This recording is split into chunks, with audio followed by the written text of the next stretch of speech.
finally sitting down and I'm going to tell you about my birth story and how it went with the twins.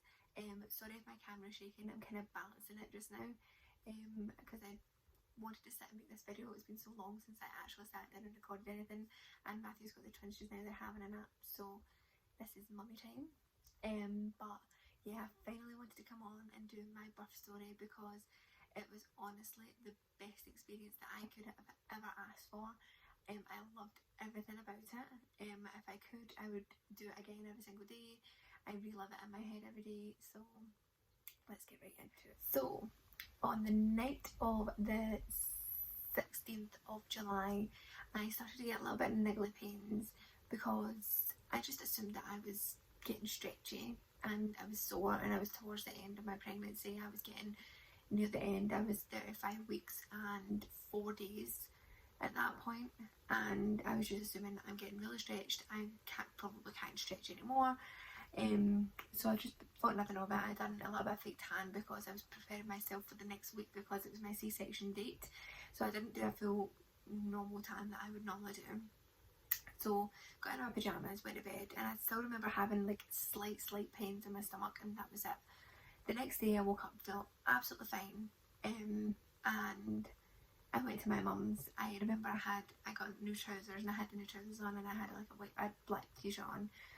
And every Saturday I go to my mum's every Saturday. If I'm off work or if I'm not doing anything, I just go down there and I just spend my day there with her and my nephew and my sisters. And if any other family member comes, they usually come and we all just have like a big chit chat and reminisce about things and just have a laugh sort of thing. And I remember turning to my mum and I said, "Mum, my belly's really sore. I feel like I need to go to the toilet." And she's like, "Nicole, you better watch you're not going into labour." And I'm like, I think I would know if I was in labour. Like, maybe me, I've never had a baby before, so how was I meant to know that I was in labour? So I remember I text Matthew and I says, "Look, I've been having a few pains, don't worry about it, I'll be fine." And then as the day went on, I remember just feeling the pain continuously. It was like non-stop. And I said to Matthew, it usually comes around my mum's about 6 o'clock to get me. And I was like, I've been still having pains. And I remember my mum telling me before I left, she was like, "Nicole, you better watch you're not going into labour." And I was like, "I'm not going into labour, I'm fine." So got in the car with Matthew and he's like, "How have you been? If the pain's eased?" And I was like, "No, they've just been the same all day." Like, I just felt sore. I didn't know how to explain the pain. And I went home, me and Matthew did our usual. We had our dinner, got my pyjamas on, got freshened up, got my pyjamas on, chilled and watched normal Saturday night TV like we normally do. And it got to like 12 o'clock and I was falling asleep on the couch. Matthew was like, "We'll go to bed, and if you feel any sort of, maybe phone the maternity assessment tomorrow and they can maybe look over you and see if everything's okay." And we went to bed, and being so far along my pregnancy, I was obviously up peeing a lot. I was peeing all the time. I was constantly up during the night peeing, and I got up at 3:25 in the morning to do my normal pee. Goes into the toilet and the pain was still there, and it was like to the point where I couldn't ignore it anymore. It was really painful. So I came back into bed and I was like, "I'm just going to lie here and I'm not going to wake Matthew up just now. I'm going to just lie here. If it goes away, it goes away. If not, then I'll probably come up anyway." I lay there until about 4:30 and he finally turned around and was like, "Are you still having pains?" And I was like, "Yes, it's really sore. I don't know if the contractions have been coming and going." So I downloaded an app onto my phone and I timed them, and they were about 6 minutes apart, lasting between 1.5 to 2 minutes. And he was like, "Nicole, we need to phone the hospital." And I was like, "I don't want to phone the hospital," because to me it was still really early for the babies to come. I didn't want the babies to come really early. I didn't want to go into the NICU. I wanted them to be with me. And he was like, "Nicole, we're phoning the hospital." And I was like, "We are not phoning the hospital. It's fine." And he's like, "Fine, I'll tell your mum." So by this point it was 5:20 in the morning. We've been going back and forth, time the contractions, doing everything. And I had texted my mum and I just explained to her, I was like, "The pains are not getting any worse. I've downloaded an app and like nothing is easing." And she never answered. So I was like, "Oh my goodness, like I'm gonna have to like wait here until my mum answers me." Matthew finally was like, "Nope, I'm phoning your mum." He phoned my mum and she was like, "Phone the maternity assessment." So Matthew phoned them for me because I was still having pains. I was getting to the point where I was grabbing onto him and I was like, "This is a little bit sore, like this isn't just like they were earlier on, they were really painful. And they asked if I could come on the phone, so I went on the phone and I explained everything. I was like, I've been having pains on and off since about 2 o'clock yesterday afternoon. I thought nothing of it. I just assumed that I was having like really sore pains, like I thought I was stretching. And she was like, I see you're having twins, you're booked in for a C-section, how are the pains just now? And I said, well, I've been timing them, they're every 6 minutes, they're about 5-6 minutes apart, and they're lasting about a minute and a half to 2 minutes. She's like, right, okay, can you do me a little favour, can you take some painkillers and head on up and we'll have a look at you? And I was like, right, okay. By this point it was like 25 to 6 in the morning, and I was like, I don't want to have to bother people or anything like that. But to me, in my mind, I was like, I really need to go to the hospital. So Matthew put the suitcase and my bags and my pillow, everything in the car, just in case I had to stay in. Because to me, I thought, I'm not staying in, I'm going to be getting sent home, I'm probably not in labour, it's probably just pains. And my blood pressure had been really high for a few weeks before, so I had been testing my blood pressure and stuff throughout this time. And I had to log it in the hospital before me every week, like once a week, to let me tell them the readings and stuff. So she knew about that, so it was like, well, I see you have a high blood pressure as well, so that's another reason why they wanted me to go up. And we were in the car, I got up and I freshened myself up again, because I was like, what if I do get kept in? I don't know when I'm going to be able to get up and freshen up, don't know how long we're going to be in hospital, whatever. Got freshened up, took my painkillers, put my maternity leggings on, a black jumper, a t-shirt, my shoes, and we went to the hospital. We got there at like 5:45. No, we got there just about 6. We left the house at 5:45. Got there just about 6, and she hooked me right up onto the monitor with the heartbeats, time to see if there was any contractions as well. And she was like, have you been having any sore heads and anything like that, because your blood pressure has been high? And I was like, to be honest, I've not had any sore heads, I've been feeling fine.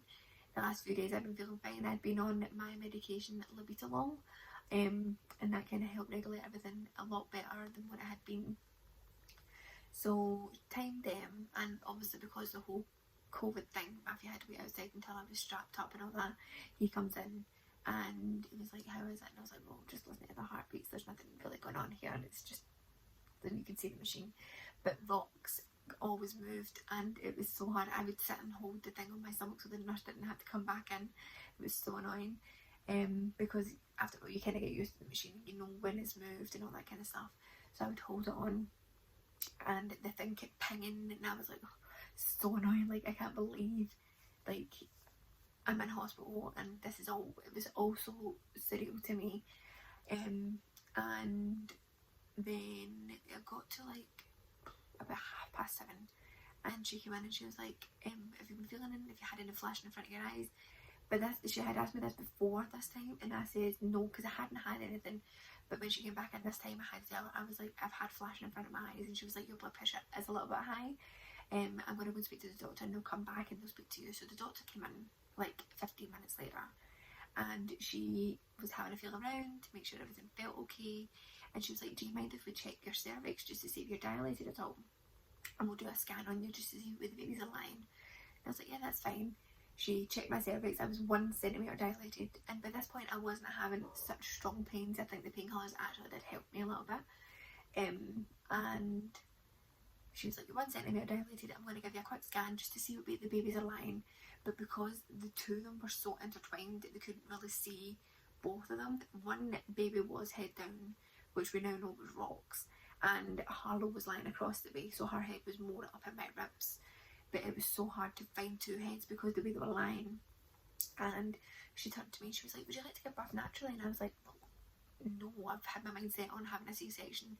I'm prepared for a C-section, and I couldn't have a C-section anyway. I had strep B when I was pregnant, and I can pass on to your baby if you give birth through the birth canal. So it was not a choice for me to have a natural birth, and in a way I would have liked to have a natural birth.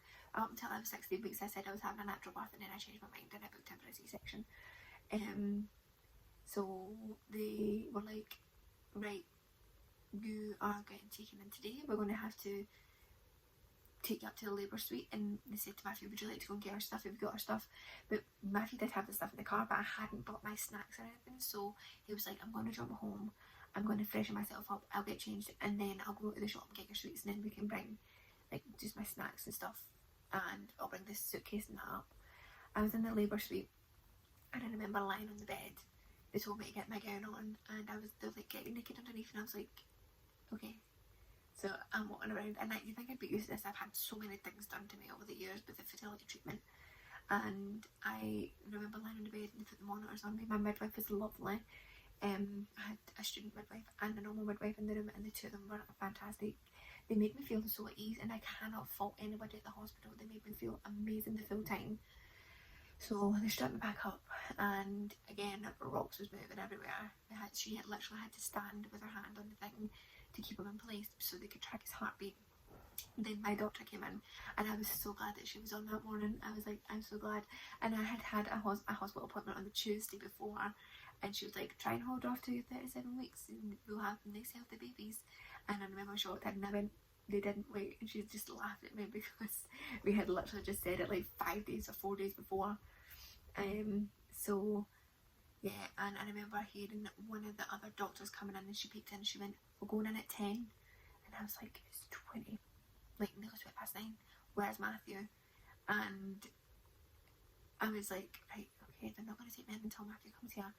Then she peeked back in again, is the dad back? And I was like, no.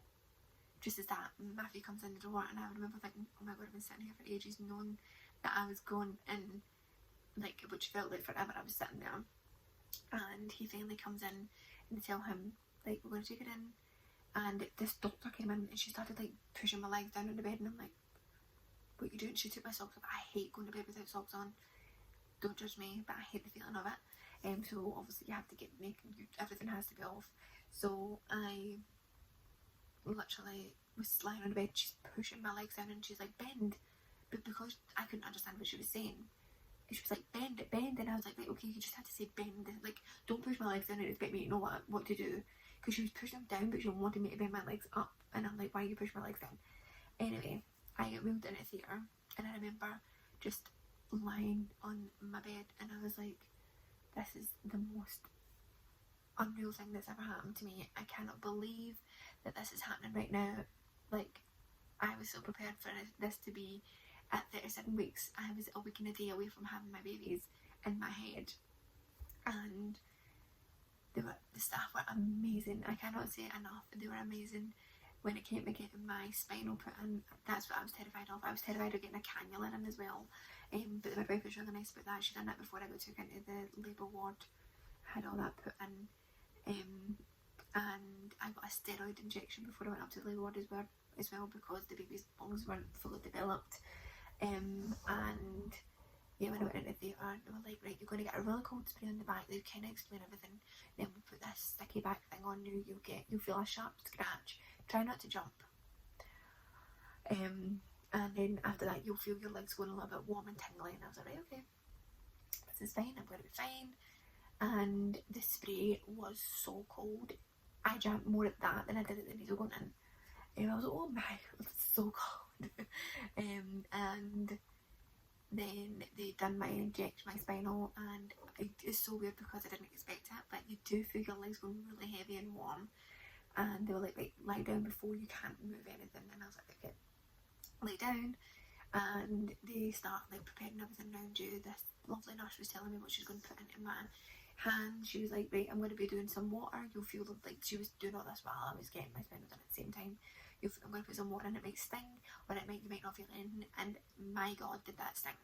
I just remember looking at her going, you're not half lying when you say it stings, because you just feel it shooting right up your arm. It's like right here, shooting right up. Well, it's on this arm, shooting right up. And it was so nippy. And she's like, right, well, throughout the operation you will be getting more injections, but you probably won't concentrate on them because you've got so much more stuff going on, and you're not going to worry about what's going in your hand. So I'm lying on this bed.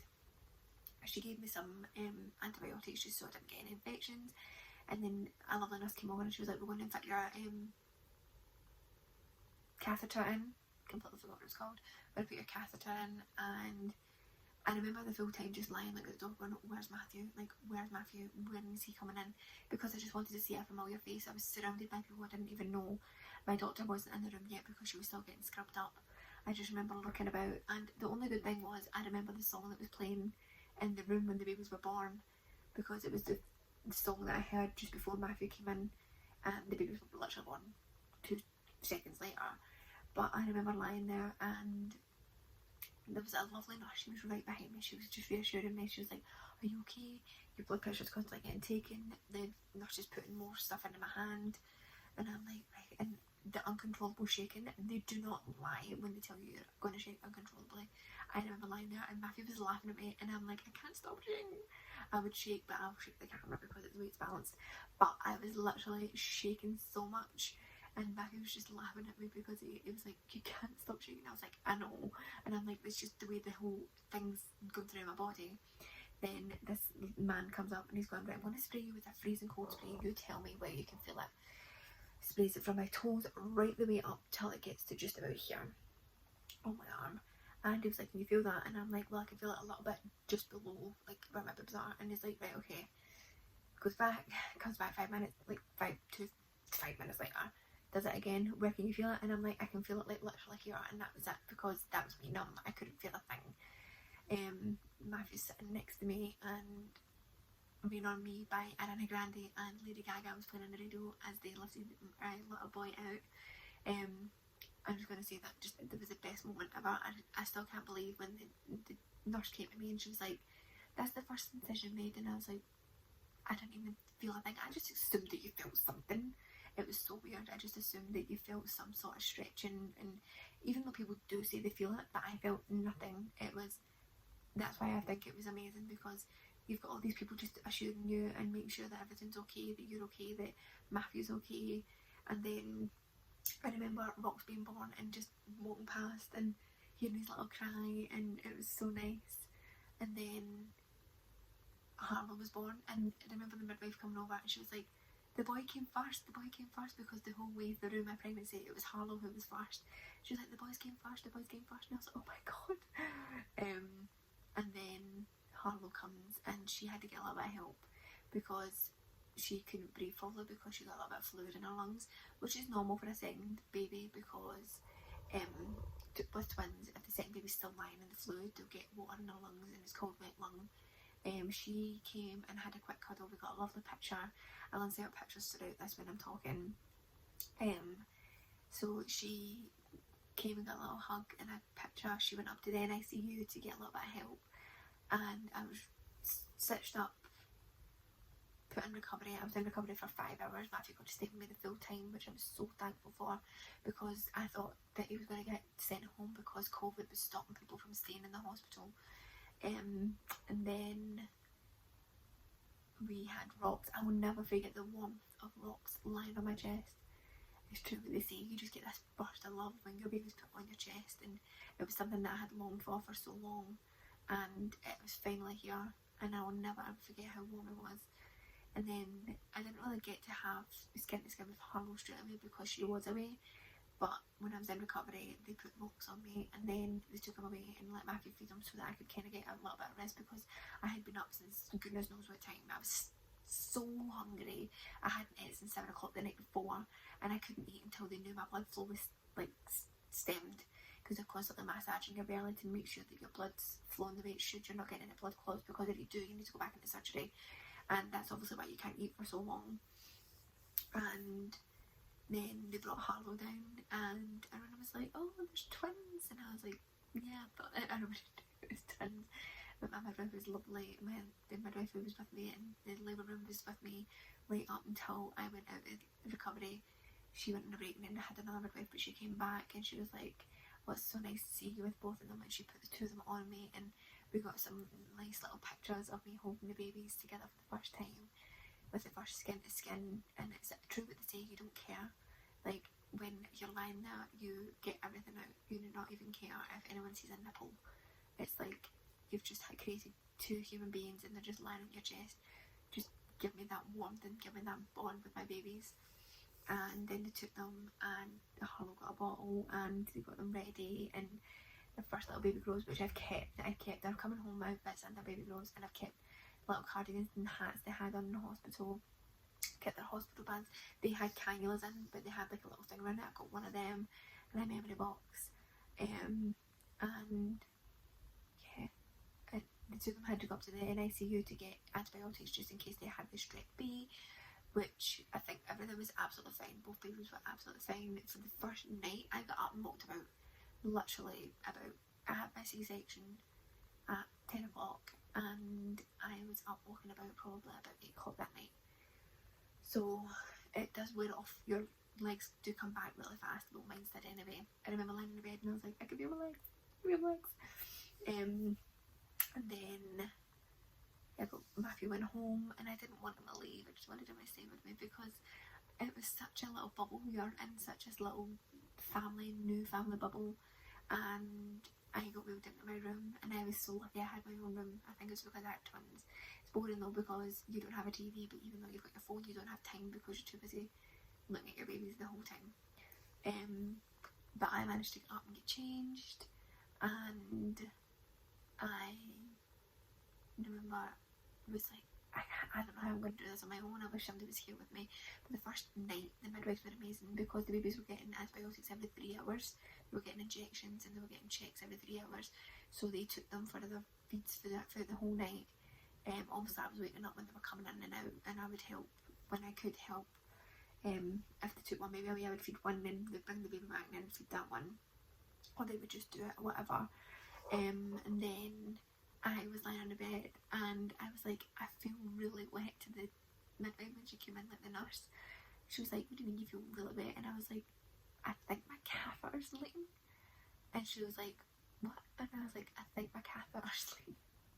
And I stood up and my catheter had literally detached and I had pee all over me, and I was like, this is so embarrassing. So I had to get changed, and she had to come change the bed and all that. So that was a little bit embarrassing. But the next night I stayed in hospital for 3 nights and 4 days because my blood pressure was really high and the babies had to gain weight. They weren't letting the babies leave until they drank so much milk because they were a little bit premature, and they were literally like, you need to write down everything that they take, one for each baby. I was kind of scared to ask for help. We've got a buzzer to ask for help, but I was scared.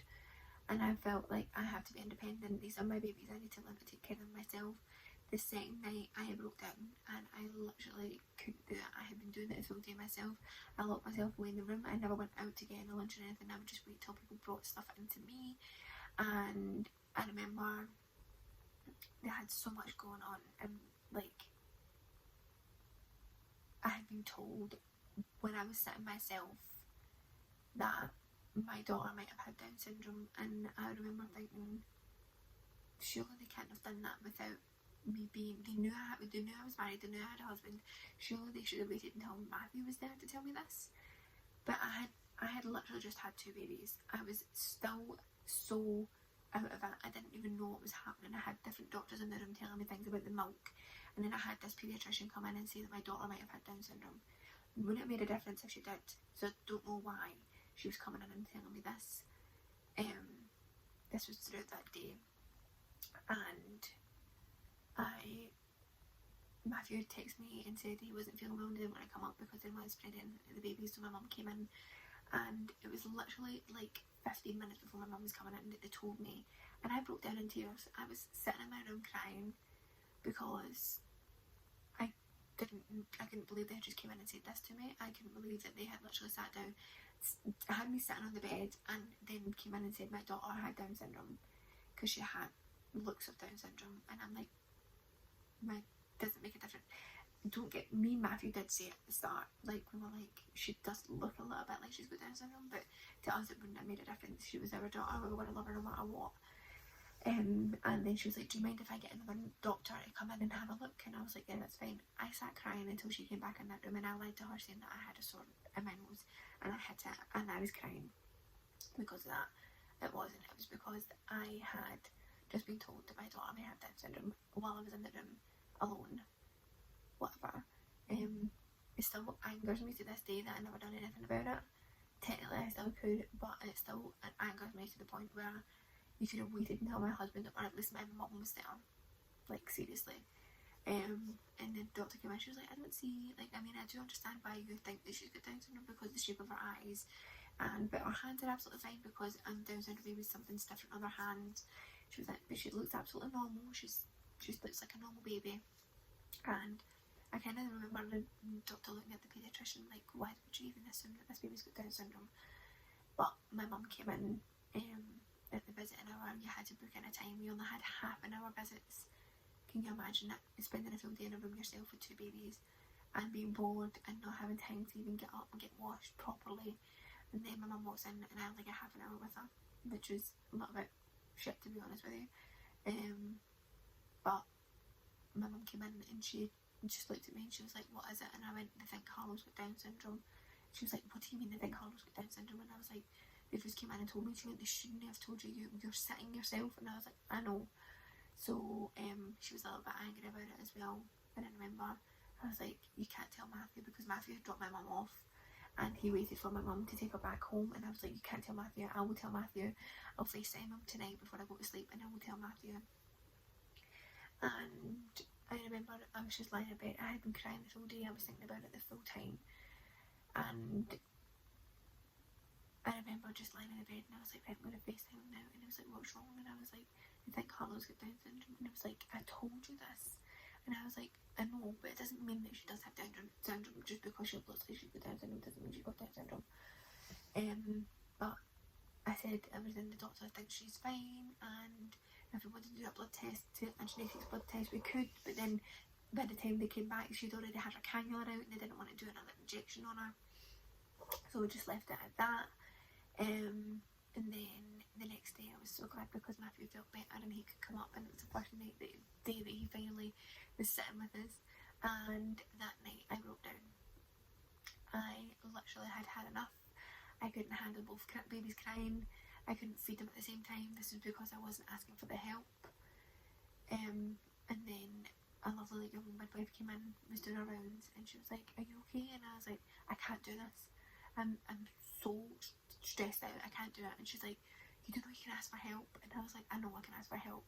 But I remember just going in for the shower, and I remember the baby started to cry. One of them cried, and I was like, I'm never going to have time to get a shower. And then the bottle leaked all over one of them, and I'd literally just changed them because I was in longer, and the babies were tiny. I had nothing to fit them. So my mum and Matthew were constantly bringing me stuff up and the baby stuff up. And then the midwife took them that night. They took them from about 11 o'clock. She was like, I'm going to take the babies from you tonight. I'm going to give you a rest because you've clearly had too much going on. And I was like, yeah, I think something yesterday just bothered me, and it's been playing on my mind the full day today, basically. And they took them until 6 o'clock in the morning, and I will never ever forget that young midwife. I remember in the morning she stayed longer because she wanted me to get fixed before she left. And the midwife then, when another midwife came in, she was like, you can go now. I think her name was Sophie. I'm sure her name was Sophie. And she literally was amazing, and I couldn't have thanked her enough when she left. I was like, thank you so much, thanks for doing that for me last night, and I'm so thankful that you took the babies and just gave me a rest. I feel fantastic. And I must have fell asleep straight away as well, because the next thing I knew I was waking up and when you wake up all disorientated and you don't know where you are. But it was amazing just to have her and her know that I needed a little bit of help. So I finally got the help, and I finally wasn't scared to ask for help, because eventually I was just pressing the button whenever I needed help. I was like, do you mind? Because Harlow is hard work still to this day. She cries a lot. She has like a time at night where she cries a lot. She didn't do it yesterday, so I'm hoping this is her kind of growing out of it. And I found the two of them needed fed at the one time. I was just buzzing, and I was like, do you mind feeding them? And there was a few midwives who were so lovely. They loved to come in and just see them. And they had student ones coming in and helping out, and I was constantly getting my blood pressure checked. I remember one night I'd literally just laid down in the bed. I think it was the last night I was in hospital. I literally just lay down on the bed and I was about to go to sleep, and I remember pressing the buttons and like kind of adjusting myself, getting myself all ready for bed, and turned the lights off, and the door knocked, and I was like, you're kidding me on? I've literally just got the two babies down and now I'm about to go to sleep. Can you just leave me alone? And she came in, she was like, oh, can I get your blood pressure? And I was like, yes. And she was like, your medication's coming soon anyway. And I was like, okay, because they continuously just keep your medication going. So you never miss a medication. I was on quite a few medications. I will name them throughout this so that you can, I had iron tablets, diclofenac, painkillers. I had injections for within my blood, so I'll put the name of that in here because I can't remember what it's called. I probably had a few more. I was still taking Malobetalol, and they stopped me on Malobetalol for like a couple of doses, but then they realised my blood pressure was going back up, so they had to stop it, give me it again. And then I remember the night before I was going home, I was like, I'm getting everything sorted, I'm not staying in here again, because the day that I thought I was going home, the doctor came in and she was like, the babies are absolutely fine, it's just you were worried about because your blood pressure's too high, why keep you in another night? And I started crying, and I was like, I don't want to stay here anymore, I just want to go home. And she was like, I know, I'm sorry, but it's best for you. And I was like, alright, okay. And I think because I cried, they phoned Matthew, and Matthew didn't answer the phone, and I think they wanted me to come up just to comfort me. And that visit, then there was a young midwife, she was on the day I was going home, because she was still on the time that I was leaving the hospital.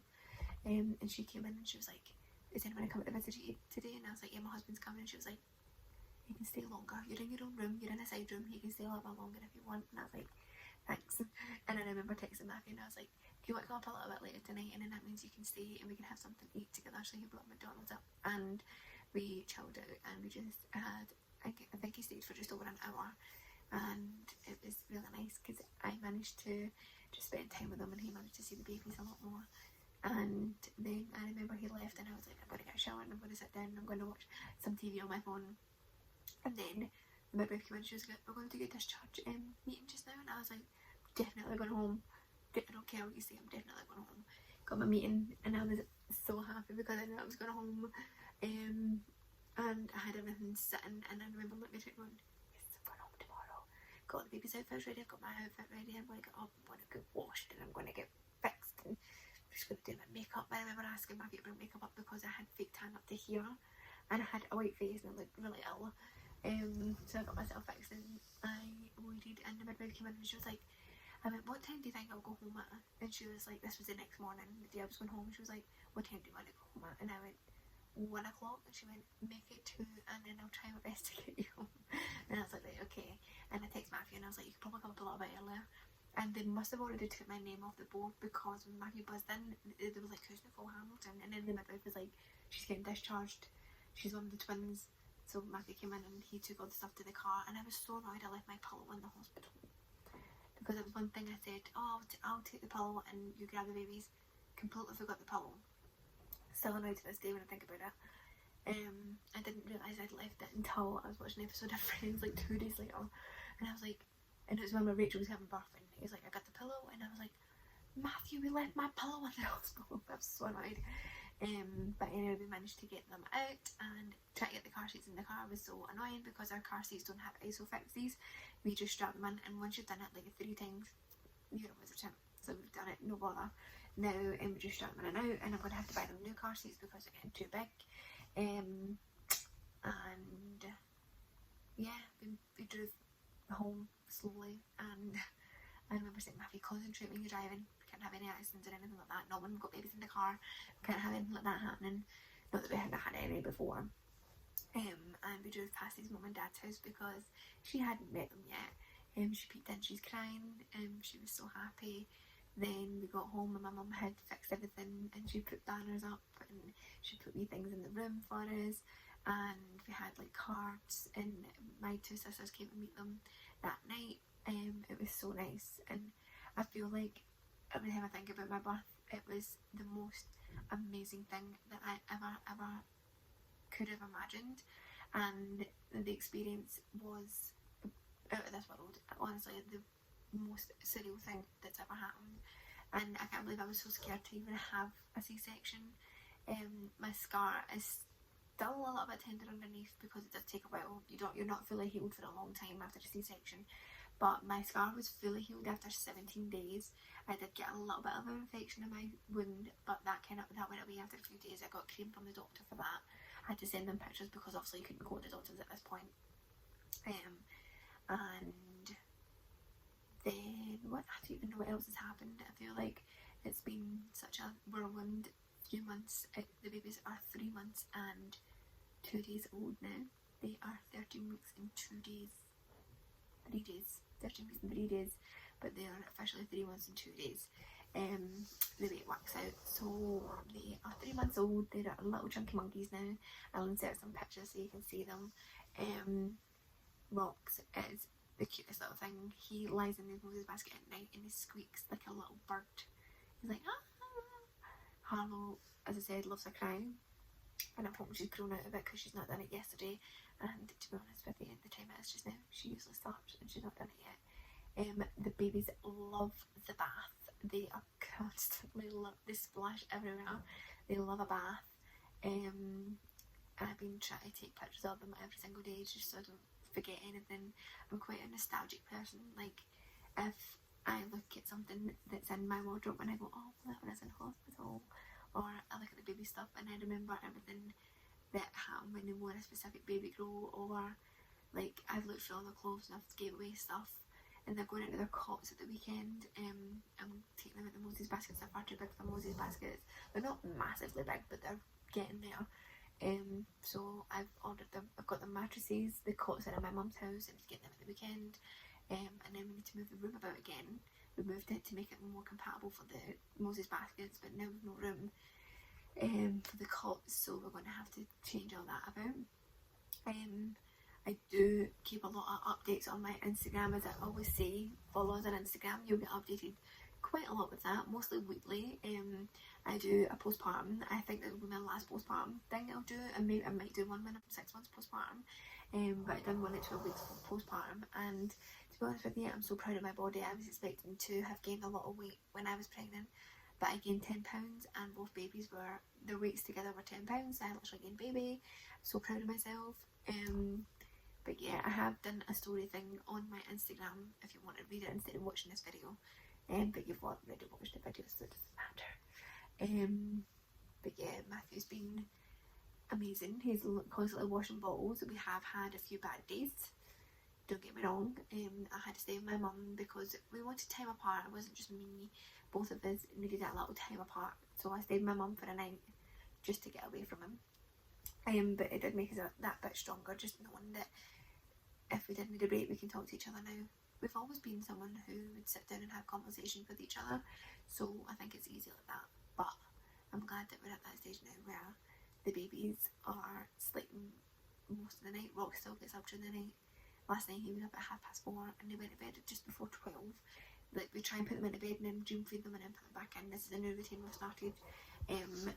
But last night we just kept them up and they fell asleep in the living room, and then we fed them, put them in bed, and Harlow slept till 7:15 in the morning, and Rox slept till 4:30, and then Matthew takes Rox, I take Harlow.